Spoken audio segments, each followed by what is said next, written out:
Hi, మీరు PDF ఫార్మాట్తో ఇబ్బంది పడుతున్నారా? అయితే ఈ వీడియో మీకోసమే. ఇప్పుడు నేను చూపించే వెబ్సైట్లో మనం పీడిఎఫ్ని ఎన్ని విధాలుగా కన్వర్ట్ చేసుకోవచ్చు. ముఖ్యంగా ముందుగా మనం మెర్జ్ చేసుకోవచ్చు. ఒక 3-4 పీడిఎఫ్స్ని ఒకే పీడిఎఫ్ కింద మెర్జ్ చేసుకోవచ్చు. అలాగే స్ప్లిట్ కూడా చేసుకోవచ్చు. ఒకే పీడిఎఫ్లు ఎక్కువ పేజెస్ ఉంటే 3-4 పీడిఎఫ్ కింద స్ప్లిట్ చేసుకోవచ్చు. అలాగే సైజ్ తగ్గించుకోవచ్చు, కంప్రెస్ చేసుకోవచ్చు. ముఖ్యంగా పీడిఎఫ్ని ఓల్డ్ కింద కన్వర్ట్ చేసుకోవచ్చు. అలాగే పీడిఎఫ్ని మీకు ఎలా కావాలంటే అలా పవర్ పాయింట్లో కావాలన్నా, ఇది ఎక్సెల్లో కావాలన్నా, అది జేపీజీ ఫార్మాట్లో కావాలన్నా, ఎలా కావాలన్నా కూడా మనం పీడిఎఫ్ ఫార్మాట్ని కన్వర్ట్ చేసుకోవచ్చు. అలాగే చాలామందికి వచ్చే ప్రాబ్లం ఏంటంటే కొన్ని పీడిఎఫ్స్కి లాక్ చేయబడుతుంటాయి. కాబట్టి అలాంటి పీడిఎఫ్స్ మనం అన్లాక్ చేసుకోవచ్చు.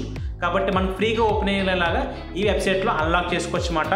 అలాగే కొన్ని పీడిఎఫ్స్కి మనం లాక్ కూడా చేసుకోవచ్చు. మనకి ఎటువంటి పాస్వర్డ్తో లాక్ అవ్వాలో ఆ పాస్వర్డ్ ఇచ్చుకొని లాక్ చేసుకోవచ్చు. కాబట్టి ఇవన్నీ కూడా ఒకే వెబ్సైట్లో చేసుకోవచ్చు. ఆ వెబ్సైట్ పేరు ఏంటంటే ఐ లవ్ పీడిఎఫ్ అన్నమాట.